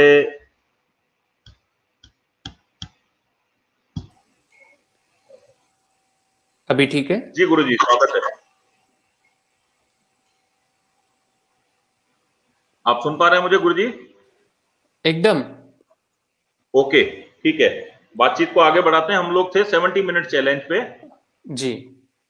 पहले तो जो आपको 70 और मिनट मित्रों को असुविधा हो रही है उसके लिए हमें खेद है। कोई खेद नहीं है, वो टेक्निकली आप भी कुछ नहीं कर सकते, मैं भी नहीं कर सकता, हम क्या इसमें खेद जाहिर करें। 17 मिनट का जो आपने जवाब दिया कि 15 मिनट के लिए और 20 मिनट के लिए जो है हमारा दिमाग ऑलरेडी प्रिपेयर्ड है, तो उसको कुछ अलग नहीं लगता। और जैसे ही 17 मिनट की बात आती है तो हमारा दिमाग अलग तरीके से प्रिपेयर होने लगता है और अलग तरीके से निर्देशित करने लगता है। और मैं पाठकों को, दर्शकों को बताना चाहूंगा कि 17 मिनट चैलेंज को मैंने अपने जीवन में अपनाया है और काफी मैं इसमें महसूस करता हूं कि मुझ में फर्क है। और कई पाठकों का सवाल है, लगातार मैं इसको स्किप करता जा रहा हूं लेकिन पूछना ही पड़ेगा, खोलो मन की गांठें कब खुलेगी? अभी लॉकडाउन की वजह से जो प्रिंट हाउस है, जहां प्रिंटिंग होना है, प्रिंटिंग प्रेस है, वो बंद है। जैसे ही वो खुल जाएगा और ये काम हो जाएगा। जैसे ही वो खुलेंगे फिर हम गर्मी की वजह से थोड़ा सा टाल देंगे उसको। नहीं ऐसा नहीं है। हम ऐसा मानते हैं कि वो पुस्तक जिस दिन आ गई, हमारा लक्ष्य सिर्फ 100 लोगों तक पहुंचाने का है। अब यदि उस पुस्तक में वो तत्व है, वो सार है, तो वो अपने आप फैलेगी। और अगर नहीं है तो हम चाहेंगे कि वो वहीं रुक जाए 100 तक ही। इससे ज्यादा हम नुकसान नहीं करना चाहेंगे किसी का। तो जी आवाज अब बिल्कुल सही है, आवाज अब बिल्कुल सही है। पहले वाकई बहुत डिस्टरबेंस था। अभी थोड़ी देर पहले आपने एक पोस्ट डाली थी जिसमें आपने लाइव आने की बात कही थी। आपने स्मृति के बारे में कोई बात कही, तो वो बड़े जटिल शब्दों में लिखी थी, आपने समझ नहीं पाया, मैं तो नहीं समझ पाया कम से कम। तो आप वो स्मृति वाली बात क्या कहना चाह रहे थे, उस बारे में बताएं। अभी हम आपसे पूछें कि आप कौन है, तो आप अपना परिचय क्या देंगे? कमल रामवानी। क्या करते हैं? व्यापार करता हूँ, बिजनेस है मेरा, और टूर एंड ट्रैवल्स का बिजनेस है। आपको अपना नाम पता है, आपको अपने घर का नाम, घर का पता है ना? आपके बैंक खाते में क्या है, आपके बैंक खाते में आपके नाम का जो एक प्रपत्र आपको कॉपी मिली हुई है, वो सब, ये सब कुछ कहाँ है आपके स्मृति में? यहाँ ये हो गया हाँ, ये टेम्पररी मेमोरी हो गई हमारी, जो हम लगातार इस जन्म में यूज करते हैं, उपयोग करते हैं। सबसे माइक्रो लेवल पे मेमोरी कहाँ होती है? हमारे डीएनए में। ठीक है, अब वो स्थायी हो गया, जिसको आप कहते हैं जेनेटिक, पीढ़ी दर पीढ़ी चलती रहती हैं चीजें। यहाँ तक कि हम भोजन करते हैं या जो कुछ भी करते हैं, फिर भी हमारा शरीर, एक मनुष्य का शरीर कैसा होना चाहिए, मनुष्य के शरीर में अभी बंदर की पूंछ नहीं आ रही है ना, जो कोई व्यक्ति एक वही घास वही पत्ता खा के मनुष्य बना रहता है, कोई वही पत्ता खा के गाय बना रहता है। ये क्या डीएनए की स्मृति है अपनी। अब अगर मोटा मोटा समझे, अगर आपसे ये स्मृति ले ली जाए, छीन ली जाए, कुछ ऐसा हो जाए कि आपकी स्मृति हो ही ना, आपसे पूछे कि आप कौन है आप, तो आपको पता ही नहीं कि कमल रामानी कौन है, घर कहाँ है, पता नहीं। यानी आपकी सारी संपत्ति क्या है? आपकी स्मृति। तो किसी भी व्यक्ति को आने वाले दिनों में अपनी स्मृति को बचाए रखने का ही संघर्ष करना होगा। अभी ये कोविड वाले जो समय में सुन पा रहे हैं आप सभी,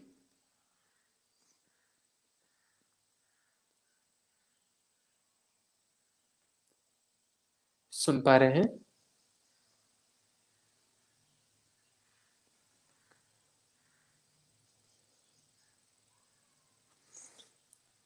जी ठीक है। देखिए, तो स्मृति सबसे जरूरी। अभी जो कोविड वाला ये समय चल रहा है, इसमें आप ये सुन रहे होंगे कि ये डीएनए तक को इफेक्ट करना शुरू कर दिया है। ये डीएनए में जो दिक्कत आने शुरू हो गई, ये समझ लीजिए आपके बेस, जो मेमोरी का बेस है, उस पे समस्या आ जाएगी। और अगर ऐसा हो गया तो ये बड़ी त्रासदी होगी मनुष्य जाति के लिए। तो इस संबंध में, ऐसी चीजों के संबंध में स्मृति को बचाए रखने के लिए सनातन में बहुत पहले से ही व्यवस्था दी गई है। पूर्व स्मृति ध्यान, ये एक साधना व्यवस्था है। इसके संबंध में हमने ऑनलाइन कक्षा में अपने मित्रों से एक जिक्र किया था कि पूर्व स्मृति ध्यान साधना बच्चों के लिए बहुत बड़ी महत्वपूर्ण है। बच्चे संघर्ष करते रहते हैं ना कि अपनी स्मृति को कैसे बढ़ाएं। उनके जो सामान्य प्रश्न होते हैं यही होते हैं कि अपनी स्मृति को कैसे बढ़ाएं, अपनी स्मृति का परिष्कार कैसे करें। उसमें स्मृति पूर्व, ये जो पूर्व स्मृति साधना है, ये बड़ी महत्वपूर्ण है। इस पे कभी चर्चा करेंगे अलग से। तो स्मृति को बचाए रखना हमारे लिए सबसे चुनौतीपूर्ण होने वाला है आने वाले समय में। इतनी सूचनाएं लगातार आपके मस्तिष्क में डाली जा रही हैं, ऐसी लगातार चीजें हो रही हैं जो आपकी स्मृति को, यानी आपके अपने होने की स्मृति को खत्म कर रही हैं। यहां पर हमें काम करना पड़ेगा। और इसमें जो 17 मिनट ध्यान विधि है, अब उसमें विधि क्या है? बैठना आपको 17 मिनट है, करना क्या है? शरीर को स्थिर रखना है, और जो अपने आप चल रही सांस है उसके स्पर्श पर ध्यान करना है, बस। जी बिल्कुल। संतोष जी एक लगातार सवाल पूछ रहे हैं अपने सेशन में। संतोष जी दिल्ली से, सनातन को सरल शब्दों में बच्चों को कैसे समझाएं? ये बहुत जटिल चीज नहीं है, समझाना बहुत सरल है। लेकिन हमें ऐसा लगता है कि हम बच्चों को शब्दों से समझा सकते हैं, यही भूल होती है। यदि किसी को भी कोई भी व्यवस्था देनी है, उसे आप उस वातावरण में डाल दीजिए, आप अपने घर में उस व्यवस्था को डाल दीजिए। तो आप ये मत प्रश्न करिए कि बच्चों को कैसे समझाएं, आप ये प्रश्न करिए कि हम सनातन को कैसे समझें और सनातन व्यवस्था को अपने जीवन का अंग कैसे बनाएं। यदि सनातन व्यवस्था आपके जीवन का अंग बन गई तो बच्चों को समझाना कोई अलग से नहीं पड़ेगा। आप बच्चों को देखिए, तो आप जो अपनी दैनिक जीवन में बोलचाल की भाषा आप प्रयोग करते हैं, वो क्या अलग से समझाते पढ़ाते हैं? किसी भी बच्चे को आप अलग से, जो दैनिक जीवन लोकल लैंग्वेज है जो आपकी, जो एक माँ पहली बार अपने बच्चे से अभिव्यक्त करती है, तो कोई अलग से हम उसे नहीं पढ़ाते हैं। तो बच्चों को सिखाने की बात छोड़ दीजिए, आपके वातावरण में आप अगर उसे डालने में सफल हो गए तो बच्चों में अपने आप वो चीज आ जाएगी।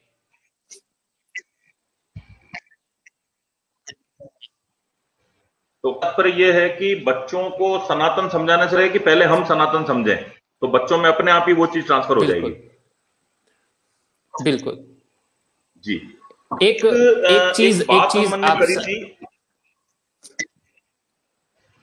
इसी पे एक छोटी सी बात कह दूं और ये प्रश्न पूरा हो जाएगा कि आपने देखा कि पहले एक व्यवस्था चलती थी कि नाई है वो अपने बच्चे को बाल काटना सिखा देता है, यानी वो उसके यहाँ व्यवस्था ही यही चल रही है। एक स्वर्णकार है, उसका बच्चा स्वाभाविक रूप से जानता है कि सोना कैसा होता है, उसकी जो सफाई कैसे करना है, आभूषण कैसे बनाना है। एक किसान का बेटा सहज रूप से जानता है कि खेती कैसे करनी है, क्योंकि उसका जीवन उसी के बीच बीतता है। तो इसी तरह सनातन व्यवस्था को भी आप अपने जीवन का अगर अंग बना लेते हैं तो आपको सिखाने की जरूरत नहीं पड़ेगी।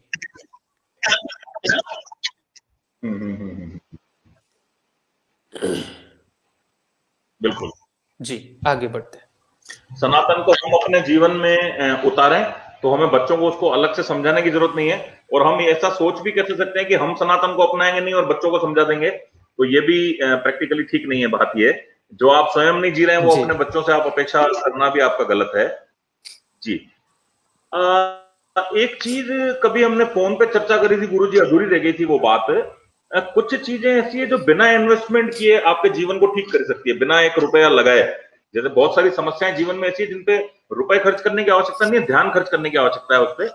जैसे लोग अनिद्रा के शिकार हैं इन दिनों, टेंशन के शिकार हैं, अनिद्रा के शिकार हैं, अनिश्चितता के शिकार हैं। उनको दिन भर ये डर खाया रहता है कि आगे आने वाले समय में क्या होगा। मतलब वर्तमान में नहीं जी करके और भविष्य काल की परेशानियों से परेशान है, रात रात भर सोते नहीं है और सुबह होते ही सो जाते हैं। मतलब रात को सोना चाहिए तो जगते हैं और जब जगने के टाइम पे सो जाते हैं। तो इसका कुछ बताइए आप, मतलब उस दिन बात अधूरी रह गई थी अपनी फोन पे तो समझ नहीं पाया था मैं, तो बताइए। इसका बड़ा सरल सा उपाय है और हमारी सनातन व्यवस्था में ये घर घर था। आज हम उससे अलग हुए तो हमें लगता है जैसे लोग अनिद्रा जैसी कोई ऐसी बड़ी समस्या नहीं है कि इसका समाधान नहीं हो सकता। इसका बड़ा सरल समाधान है, बड़ा सरल सा उपाय है। मैं कहता हूं ये जो सांस है ना, इसे हल्के में मत लीजिए।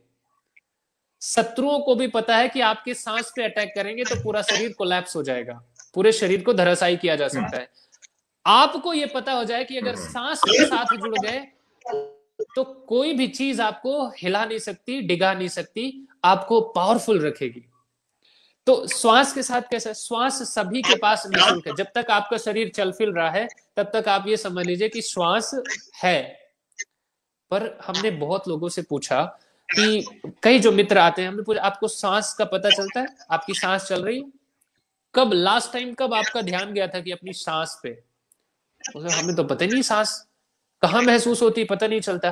तो सांस का पहला जो संपर्क शरीर के साथ, देह के साथ होता है वो नासिका है। नासिका से श्वास का प्रवेश है, नासिका से श्वास का निष्कासन है। तो श्वास एक तरह से कहें नासिका में आती जाती अनुभव होती है, पहली चीज। दूसरी चीज आपने समझा, गांव में आपने कहा, ये कहावत है कि नाक के सीध में चलो, सुना होगा आपने कि नाक के सीध में चलो रास्ता मिल जाएगा। जी जी हाँ, ये नाक के सीध का क्या तात्पर्य है? नाक के सीध का तात्पर्य है कि आपकी सहज स्वाभाविक दृष्टि अगर इस दिशा में रहती है, 45 अंश के कोण में झुकी हुई रहती है। आप पुस्तक पढ़ते हैं तो आप ऐसे नहीं पढ़ते, 90 अंश के कोण में ले जाके नहीं पढ़ते। सहज आप देखते हैं तो 45 अंश के कोण में देखते हैं, ठीक है? तो जब आप शांति चाहते हैं, जब आप स्वास्थ्य चाहते हैं, जब आप अपने भीतर स्थिरता चाहते हैं और जब आप ज्ञान चाहते हैं, तो आपकी दृष्टि का 45 अंश के कोण में झुक जाना जरूरी है। शिव के संबंध में एक चीज है, शिव अर्ध निमिष पटल, अध खुली आंख में बैठे हैं, ये इसी का संकेत है। तो श्वास सभी के पास निःशुल्क है, उसके लिए कहीं कुछ करने की, अलग से इन्वेस्ट करने की, खर्चा करने, 1 रुपया खर्चा करने की जरूरत नहीं है। और हमारे पास ही है ध्यान, हमारा ध्यान। और ध्यान का स्वभाव क्या है कि जहां पर आपका ध्यान जाता है वहां संतुलन, वहां स्वास्थ्य, वहां व्यवस्था शुरू हो जाती है। आप अपने घर के जिस कोने पर ध्यान देना छोड़ देते हैं वो कोना गंदगी से भर जाता है,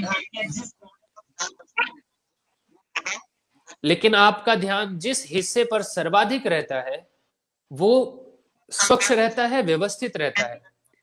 जिस बच्चे पर आपका ध्यान कम हो जाता है वो बच्चा अव्यवस्था का शिकार हो जाता है। जिस बच्चे पर आपका ध्यान ज्यादा होता है वो बच्चा विकसित होकर आगे बढ़ जाता है। जिस भी काम पे आपका ध्यान ज्यादा होता है उस काम में आप महारत हासिल कर लेते हैं, और जिस काम के संबंध में आप सोचते भी नहीं है उस काम में मतलब ही नहीं है कि आप उसमें सफल होंगे। तो ध्यान और श्वास, बस ये दो सूत्र किसी भी व्यक्ति को बता दीजिए कि श्वास लगातार अपने आप चल रही है, आप बस उस पर ध्यान करना शुरू करें, अपने ध्यान को उस पर जोड़ना सीख जाएं, तो बस बात बननी शुरू हो जाएगी। ये जो 17 मिनट का ध्यान अभ्यास है ये असाधारण है। हर 12 घंटे में कोई व्यक्ति अगर इसे एक बार भी कर ले, लेट के कर ले, बैठ के कर ले, तो उसका पूरा शारीरिक स्वास्थ्य अलग स्तर पे चला जाएगा, मानसिक स्वास्थ्य अलग स्तर पे चला जाएगा। और अभी कोविड काल है ना जी, आप एक बात हमेशा कहते हैं कि सोते वक्त तो आपकी आंख बंद रहती है, वो तो एक प्राकृतिक व्यवस्था है जी, लेकिन जब जगे हुए में आप आंखें बंद करके बैठते हैं तो उसके अलग ही बॉडी के अंदर रासायनिक प्रभाव होते हैं और अलग ही तरीके से आपकी बॉडी उसको रेस्पॉन्स करती है और अलग ही तरीके से बॉडी रिएक्ट करती है। मतलब इस पे थोड़ा सा बताएं कि आंखें बंद करते ही ऐसा क्या शरीर में शुरू हो जाता है, जागी हुई अवस्था में यदि हम आंख बंद करते हैं तो ऐसा क्या हमारी बॉडी रेस्पॉन्स और रिएक्ट करने लगती है, मतलब क्यों आते हैं ये इफेक्ट? देखिए, जैसे ही आप आंख बंद करते हैं तो इसका सीधा मतलब ये होता है कि जो ऊर्जा आपके शरीर में प्रोड्यूस हो रही है, जो बन रही है, चाहे वो शारीरिक ऊर्जा हो, मानसिक ऊर्जा हो, तो वो जब तक आंख खुली है, इसका मतलब आप किसी वस्तु को देख रहे हैं, किसी व्यक्ति को देख रहे हैं, तो ऊर्जा के जरिए हम उससे जुड़ाव का अनुभव करते हैं, जुड़ते हैं, उस पर प्रतिक्रिया करते हैं। तो आंख जैसे ही बंद करते हैं तो जब आप सो जाते हैं तो वो ऊर्जा शरीर को रिपेयर करने में काम आती है। वो ऊर्जा शारीरिक मानसिक अव्यवस्था जो शरीर में है सोते समय उसे ठीक करने का कार्य करती है। लेकिन जब आप जागे हुए हैं, अब ऊर्जा का उत्पादन या ऊर्जा तो हमारे भीतर लगातार है, निरंतर है। जागे हुए हैं, आंख बंद कर लिया तो शरीर को फिर से संदेश गया कि व्यवस्था बनाओ। अब आप देखें, जब आप सोए होते हैं तो शरीर एक औपचारिक जो उसकी एक बेसिक व्यवस्था है सिर्फ उस पे ही काम करता है। लेकिन जब जाग करके आप ध्यान करते हैं तो उस बेसिक से उठकर भी शरीर के भीतर, मन के भीतर, मस्तिष्क के भीतर परिवर्तन शुरू होते हैं जो कि पॉजिटिव वे में होते हैं। तो यदि आपको अब आपके नींद की गुणवत्ता इतनी खराब है जी, न तो आपके शरीर का संतुलन सोते समय बन रहा, क्योंकि पूरी रात्रि आप जाग ही रहे हैं और आंख खुली हुई है, तो न तो ऊर्जा का ठीक ढंग से उत्पादन हो पा रहा, क्योंकि आंख से लगातार, आंख खुली है, आप बाहर लगातार प्रतिक्रिया कर रहे हैं, मोबाइल देख रहे हैं, गाने सुन रहे हैं, मूवी देख रहे हैं, बातचीत कर रहे हैं, लगातार सूचनाएं ग्रहण कर रहे हैं, तो जितनी ऊर्जा है उससे ज्यादा आप खर्च पैदा कर देते हैं, यानी मांग पैदा कर देते हैं, वो सब निष्कासित हो जाती है। रात की नींद खराब हो गई तो जो आपके शरीर में जरूरत था रिपेयरिंग का वो काम बंद हो गया। तो कुल मिलाकर के सारे रूप में बात यह है कि जब आप सोए होते हैं, आंख बंद होती है, वो ऊर्जा शरीर को रिपेयर करती है, लेकिन वो बहुत बेसिक लेवल पे, जिससे आपका काम चलता रहे, जिससे शरीर बस सरवाइव करने की स्थिति में बना रहे। लेकिन जब आप जागते हुए शरीर को, अच्छा, जब आप जागते हुए बैठते, आप किसी भी योगी को देखेंगे वो ऐसे झुक के नहीं बैठेगा, ऐसे उसकी रीढ़ ऐसे नहीं हो जाएगी, है ना? हाँ, वो ऐसे बैठेगा। जो ये रीढ़ है, ये स्पाइन से लेके सर तक का, ये कमर से लेके सर तक, ये जो स्पाइन है, जब ये सीधी होती है तो हमारे शरीर में दो तरह के ब्लड सेल होते हैं, एक व्हाइट ब्लड सेल, एक रेड ब्लड सेल। लाल रक्त कणिकाएं और श्वेत रक्त कणिकाएं, ये दो है। तो इसमें जो श्वेत रक्त है, वो जो श्वेत रक्त कणिकाएं हैं वो क्या करती हैं, शरीर की रोग प्रतिरोधक क्षमता को बढ़ाने का कार्य करती हैं। शरीर में कुछ डैमेज हुआ है तो उसे रिपेयर करने का, ठीक करने का काम करती हैं। ये हमारे, तो जब आपकी रीढ़ सीधी होती है तो इनका प्रोडक्शन बढ़ जाता है बोन मैरो में। तो इससे क्या होता है, इम्यूनिटी बूस्ट हो गई, है ना।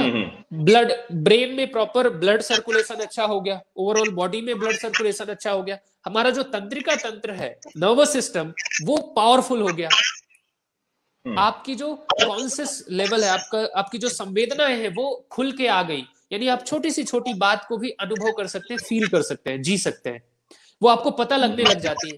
और आप हैरान होंगे कि ये जो लोग भविष्य बता देते हैं या कुछ, जो सनातन में ऐसा था कि आभास हो जाना, तो ये आभास होना क्या था, हर चीज की अपनी तरंगे हैं, हर चीज का अपना एक वेव है, जो कुछ भी है। तो जब हमारा रिसेप्टर, अब ये तो सब बंद पड़ा है ना, ये तो बस जीवन को चलाने भर के लिए हो रहा है, जो भी हो रहा है, क्योंकि हम इसको बढ़ाना नहीं चाहते तो ये बढ़ेगा भी नहीं।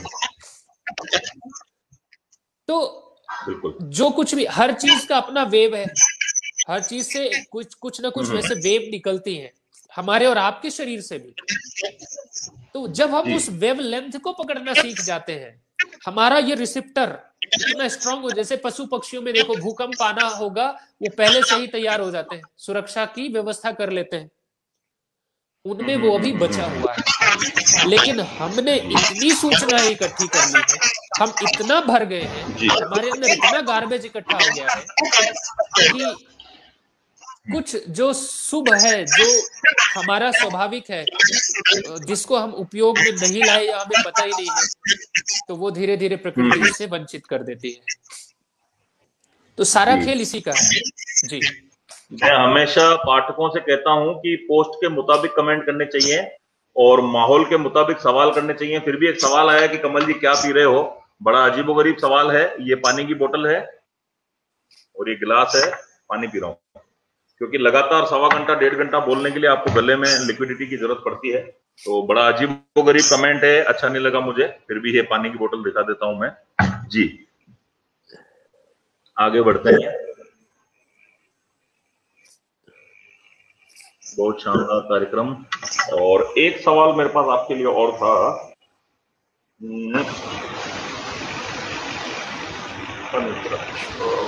हो गई लगभग। मेरी जो प्रश्न सूची है वो समाप्त है गुरुदेव। 1 घंटे के कार्यक्रम की मैंने तैयारी करी थी और 1 घंटा 3 मिनट लगभग हुए हैं। कोई अगर पाठकों का या दर्शकों का कोई सवाल रहा होगा तो बिल्कुल उठा लेते हैं, नहीं तो इस कार्यक्रम के समाप्त होने का समय आ चुका है। कोई एक आध प्रश्न हमने मिस किया होगा तो जरूर उसको उठाएंगे। 1 मिनट में देख लेता हूँ गुरुजी कमेंट सेक्शन। जरूर जरूर जरूर। संदीप जी कह रहे हैं बच्चों का शिविर कब आयोजित करेंगे? ये सवाल भी गुरुजी से नहीं होकर के, का शिविर आयोजित करने का प्लान हमारा जून में था, क्योंकि छुट्टियां थी और हम लोगों ने ये प्लान किया था कि ऋषिकेश में बच्चों के लिए, बच्चे टीनेजर्स मतलब कि 13 साल से लेकर के 20 साल के बच्चे, उनका हम टीनेजर्स का एक शिविर करने वाले थे। उसमें हमारी योजना थी कि ऋषिकेश पे बेस कैंप बना करके बच्चों को वहां शिविर किया जाए बच्चों का, और उनके मम्मी पापा को ऊपर हम लोग स्टे करवा देंगे, मतलब मसूरी में, धनौल्टी में करवा लेंगे। लेकिन बहुत सारी योजनाओं पे लॉकडाउन ने काफी असर डाला है और अब जब भी चीजें सामान्य होती है, मुख्यतया तो हम लोग ऋषिकेश में ही शिविर करेंगे। और भारत के अन्य शहरों में करने के सवाल पे भी हम जवाब दे चुके हैं। बनारस में हम बहुत जल्दी करने वाले हैं, पुष्कर में हम बहुत जल्दी करने वाले हैं, हिमाचल के किसी शहर में अनुभूति योग शिविर बहुत जल्दी से लगेंगे। एक आध सवाल और मैं देख लेता हूं जो मुझसे छूट गया हो।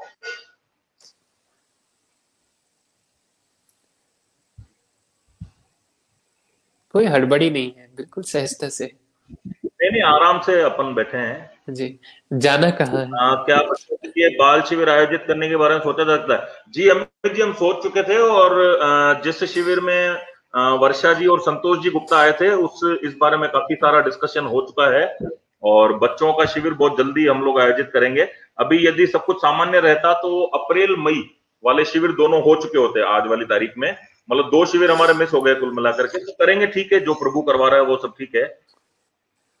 अभी जब तक ऐसी कोई व्यवस्था नहीं बन रही है तो आप सभी मित्रों से आग्रह है कि बहुत बहुत बड़ा कुछ परिवर्तन की चीज नहीं है, सिर्फ श्वसन प्रयोग, सही श्वसन विधि, श्वास भीतर जाए, पेट फूले, श्वास बाहर जाए, पेट सिकुड़े, मतलब नाभि केंद्र से श्वास चले, पहली चीज। और दूसरी चीज 17 मिनट वाला ध्यान, शांति से बैठ जाएं, रीढ़ को सीधा रखें और आती जाती श्वास जो नासिका को स्पर्श करती है बस उस पर ध्यान करें। तो अगर आप 10 मिनट सही श्वसन विधि और 17 मिनट आप जो ध्यान का अभ्यास है वो करते हैं तो इससे ही बहुत बड़ा संतुलन आप अपने जीवन में अनुभव करेंगे।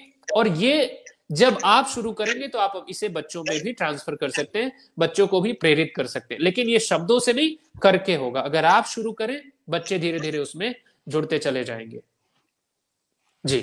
और दूसरी बात, आज हमने एक चीज पे डिस्कस नहीं किया जो गुरुजी ने मुझे बताई और मुझे पर्सनली इतना वजन बॉडी का ज्यादा होने के बावजूद भी जिस चीज में मुझे बेनिफिट मिला, गुरुजी ने कुछ दिन पहले अपनी ऑनलाइन क्लास में बताया था कि आप कुछ भी करें, कुल मिला के ऐसी कोई एक्टिविटी आप फिजिकल करें कि आप हांफें, मतलब आपकी सांस चले, आपके जो फेफड़े हैं वो सांस को जल्दी जल्दी लेकर के छोड़ने के प्रति सेंसिटिव हों, वो ले पाए, गहरी सांस ले पाए, गहरी सांस छोड़ पाए। उसके लिए 12 मिनट, 24 घंटे में 12 मिनट आपको हांफना जरूरी है। तो मैंने तो पर्सनली ये अडॉप्ट कर लिया है मेरी लाइफ में कि आधा घंटा मैं सुबह वर्कआउट करता हूं, उससे मेरी 6-7 मिनट तक बहुत तेज सांस चलती है। और शाम को वो नृत्य वाला कार्यक्रम चल ही रहा है, डांस करता हूं तो उससे भी काफी सांस चलती है मेरी। तो आप लोग भी अगर लॉकडाउन के दौरान फ्रस्ट्रेट हो रहे हो और मजा नहीं आ रहा हो किसी चीज में, तो ये सुबह आधा घंटा वर्कआउट और आधा घंटा शाम वाला अपना के देख लीजिए, या 17 मिनट चैलेंज अपना लीजिए, या 10 मिनट सांस सही कर लीजिए, लेकिन कुछ ना कुछ करिए जरूर। पूरा दिन फेसबुक पे स्क्रॉल करने से, यूट्यूब पे मूवी देखने से आपके शरीर को कोई लाभ नहीं होगा, कुछ ना कुछ करिए। एक गुरुजी बहुत रोचक प्रश्न से पूछना रह गया आपसे, जो पर्सनली मेरे से रिलेटेड है। जी। आप आमतौर पे होता है कि जो भगवाधारी जो होते हैं ना साधु संत, उनको ये कहा जाता है कि आप लोग है ना बुरे लोगों से दूर रहो, ये दारू पीते हैं उन लोगों से दूर हो जाओ, ये लोग सट्टा खेलते हैं इनसे दूर हो जाओ, है ना। तो मैंने देखा है कि आपका सर्कल सारा ऐसे बुरे लोगों से घिरा हुआ है, मतलब आप एक साधु सन्यासी भगवारी होने के बावजूद ऐसे लोगों से घिरे रहते हैं, तो कैसे अपने आप को कंफर्टेबल पाते हैं इन लोगों के बीच में? दरअसल देखा जाए तो आज तक हमारा अनुभव रहा है। एक बात और जोड़ लेता हूं इसी सवाल के अंदर। मुझे आपसे मेरी मित्रता को 1 साल हो गया, आपने कभी मुझे ज्ञान पिलाने के लेवल पे ये नहीं बोला कि आपको ये करना चाहिए कि ये नहीं करना चाहिए, तो बिना बोले कैसे समझा लेते हैं? मतलब ये क्या जादू है आपके अंदर? नहीं, जादू नहीं कहेंगे, ये मनुष्य का बिल्कुल स्वाभाविक परिचय है। ये सबके भीतर होता है। कोई भी व्यक्ति नशा करता है या कुछ भी करता है वो आनंद पाने के लिए, उसके केंद्र में तो यही होता है ना कि वो आनंदित होएगा, उसे वो एंजॉय करेगा उस चीज को। या थोड़ी देर के लिए जो भाग दौड़ भरा सब कुछ है, स्मृति एकदम विचारों का ऐसा प्रवाह चल रहा है कि उठना बैठना मुश्किल हो रहा है, लगातार कोई चीज खटके जा रही है, उस चीज से बचने के लिए वो खुद को थोड़ी देर भुला देने का ये एक प्रयास करता है। तो नशा तो हर कोई कर रहा है किसी न किसी रूप में। कोई लगातार किसी को फोन करने के नशे में है, तो कोई पीने के नशे में है, कोई, हर व्यक्ति केंद्रीय रूप से शांति चाहता है। अब बात यह है कि उसके शांति पाने के माध्यम क्या है, और जिन माध्यमों से वो शांति चाह रहा है या जिन माध्यमों को ग्रहण कर रहा है ताकि शांति मिले, वो उसमें कितने साइड इफेक्ट हैं। अब धीरे धीरे हम हर व्यक्ति बड़े बेनिफिट को, मतलब आप देखो ये मनुष्य का स्वभाव है, वो बड़े लाभ के लिए छोटा लाभ छोड़ देता है जी, या वो आगे बढ़ जाता है, ये स्वभाव है व्यक्ति का। अब अगर आपको पता चले और आप उसे जिए, अनुभव करें कि ये जो पीने के बाद जो शांति आती है या जो ठहराव आता है, ये तो ऐसे भी आ रहा है जी, वो ध्यान के माध्यम से आ रहा है कि कुछ श्वसन प्रयोग के माध्यम से आ रहा है, और अगली सुबह आपका सर भी भारी नहीं हो रहा, आपको उल्टी भी नहीं हो रही, आपको किसी पैसा भी नहीं खर्चा करना पड़ रहा, तो आप हैंगओवर भी नहीं, तो आप स्वाभाविक रूप से उस तरफ बढ़ जाते, कहने की जरूरत नहीं होती। तो ये बिल्कुल सहज है, और हमें लगता है कि जो समाज का सभ्य वर्ग है उसे हमारी जरूरत ही नहीं, कायदे से देखा जाए तो हमारी जरूरत तो उन लोगों तक है ना जो इस तरह कुछ चाहते हैं। और सच कहें तो हमें सबसे ज्यादा मान सम्मान स्नेह प्रेम जो जिनको लोग कहते हैं जुआरी है, ये सट्टा करने वाला है, ये बुरा व्यक्ति है, इन्हीं के बीच मिलता है। तो और और और ये स्वाभाविक रूप से बुरे नहीं होते। ये जो परसेप्शन बना लिया जाता है, ये गलत है हमारे हिसाब से। कुछ कुछ चीजें होती हैं जहां हम बचने का प्रयास करते हैं। मतलब समाज की व्यवस्था है, हर कोई नहीं फिट हो सकता, पर अब उसे खपना है, मरना है, तो वो लगातार काम करता है। अब उसके साइड इफेक्ट को दूर करने के लिए, उस जहर को काटने के लिए एक जहर ले लेता है घूंट भर। तो अब समाज उसको कहता है ये बुरा है। मतलब समाज के द्वारा चलाए हुए बाण को अगर कोई सहता रहे तो वो बड़ा अच्छा है, चुपचाप घुटता रहे वो बड़ा अच्छा है। अब नहीं है उसके भीतर वो चीज अभी कि प्राकृतिक रूप से वो खुद को संभाल सके, तो लेता है उपाय, करता है अपना। जिस दिन समझ आ जाता है, जिस दिन फील हो जाता है, उस दिन वो निकल जाता है स्वाभाविक रूप से, बिना कहे। जी, मुझे आपकी पर्सनालिटी में सबसे इंटरेस्टिंग बात ये लगी कि आप अपने ज्ञान को किसी के ऊपर आरोपित नहीं करते, है ना। आपने मुझे आज दिन तक ये नहीं कहा, 1 साल की अपनी मित्रता है और हमने रात भर घंटों बातें करी होगी। रात को 12 बजे बात शुरू होकर के हमने सुबह 6 बजे तक भी चर्चाएं करी है, 6 घंटे लगभग हम कंटिन्यू बातें कर चुके हैं। लेकिन आपने आज मुझे जो आपकी पर्सनैलिटी में जो सबसे पसंदीदा बात मुझे ये लगती है कि आप थोपते नहीं है अपने ज्ञान को। आप ये नहीं कहते कि आपको ये करना चाहिए, आपको ये नहीं करना चाहिए। आप अपना व्यू किसी के ऊपर नहीं रखते। ये मुझे आप में सबसे इंटरेस्टिंग बात लगती है और यही कारण है कि मैं आपसे इतना कनेक्ट अपने आप को पाता हूं। और कई लोग आपकी और हमारी मित्रता पे बड़ा आश्चर्य करते हैं। अभी भी कई कमेंट आ रहे हैं कि आप साधु सन्यासी और मैं सांसारिक जीवन में जीने वाला व्यक्ति और इतना उग्र व्यक्ति 1 साल पहले तक। अब तो 5-6 महीने से तो खैर आपने ठोक पीट को सुधार दिया मुझे। तो कैसे मित्रता हुई तो बस हो गई पिछले 7 महीनों में। एक चीज स्पष्ट कर दें कि हम किसी भी साधुता के मापदंड में फिट ही नहीं होते जी। और हमें पसंद है, मतलब लुंगी धोती हमें पसंद है। सफेद पहनो वो गंदा हो जाता है बार बार और हमारे बस की बात नहीं है क्योंकि हमें ही धोना पड़ता है, तो हम वो नहीं। और ये करीब, ये जो वस्त्र हम रखते हैं, ये करीब 6 साल या 6 या 7 साल पुराना है। कभी गुजरात की यात्रा में गए थे तो वहां खरीदा था। ये वही चल रहा है। आप हमें देखते होंगे, हमारी टी शर्ट रिपीट ही होती रहती है। हमारा कोई भी एक वस्त्र वही चले जा रहा है। तो कोई फैशन और वो सब चीज नहीं है। ये बहुत सहज है। टी शर्ट पहनते हैं, शर्ट पहनना पसंद नहीं है, लोअर पहनते हैं। मतलब बाइक चलाना है तो लोअर डाल देते हैं, लोअर टी शर्ट शूज पहन के रनिंग करने चले जाते हैं। तो ये बिल्कुल सहज है। तो ये साधना को सपोर्ट करता है हमारी, मतलब हमारी जो मानसिक व्यवस्था है उसको ये सपोर्ट करता है। ये वस्त्र सपोर्ट करते हैं उसको, हमें सहजता का अनुभव कराते हैं और हमारे इस कार्य में हमें मदद करते हैं। तो भोजन, भजन, शयन, ये सब व्यक्ति का स्वतंत्रता वाला हिसाब है। इसको किसी समूह से जोड़ करके अगर ना देखें तो मैं इसमें सहज हूं। ये मेरी जीवनचर्या, मेरी जीवन शैली का हिस्सा है। आप अलग तरह के जीवनचर्या, अलग तरह की जीवन शैली में सहज हैं तो वो आपके लिए है। इसमें कुछ भी विशेष नहीं है, इसमें कुछ भी महान नहीं है। ये ऐसा ही है, आप जीन्स पहनते हैं, मैं ये पहनता हूं, इसमें कोई विशेषता वाली चीज नहीं है। इस तरह के वस्त्र, इस तरह का वस्त्र पहने हुए व्यक्ति भी मूर्ख हो सकता है और जीन्स पहने हुआ व्यक्ति भी अच्छे गुणों से युक्त हो सकता है। इसका कोई संबंध नहीं। तो ये पहनावा मुझे सहज है। मैं इसे नदी जाऊं तो इसे लपेट करके मैं नदी में नहा सकता हूँ। मुझे लेटना है, मैं इसे बिछा सकता हूँ। ओढ़ना है, इसे ओढ़ सकता हूँ। सर पे बांधना है, सर पे बांध सकता हूँ। सब्जी भाजी खरीदना है, इसी पे रख के ले आ सकता हूँ। तो इसके मल्टीपल यूज। अब जीन्स को मैं नहीं कर सकता ना कुछ और। जी जी जी बिल्कुल। अभी पसीना पोंछना है, मैं तो इसे पसीना पोंछा जा सकता है। ये गमछे के लाभ बता दिया आपने कुल मिला के। एक सवाल आया है, एक सवाल जो आया है उसका जवाब भी मैं दूंगा। गुरुदेव ने अपनी वाल से योग निद्रा वाला वीडियो हटा दिया। हाँ सर, बिल्कुल हटा दिया और हटाना चाहिए था। योग निद्रा का आनंद लेना है तो शिविर में आए और वहीं लाइव योग निद्रा का आनंद लें। योग निद्रा बड़ी यूनिक चीज है भाई। अभी तो ऑनलाइन कक्षा भी अभी 19 मई से नया सत्र शुरू कर रहे हैं। ऑनलाइन का अभी 1 महीना पूरा हो गया। अभी मित्रों का आग्रह है कि इसे चलने दिया जाए, तो 19 मई से 19 जून 1 महीने और ऑनलाइन कक्षा चलेगी। जयपुर से जसवंत सिंह जी कह रहे थे ऑनलाइन कक्षाओं का आयोजन होता है या ऑनलाइन शिविर का आयोजन कर लीजिए।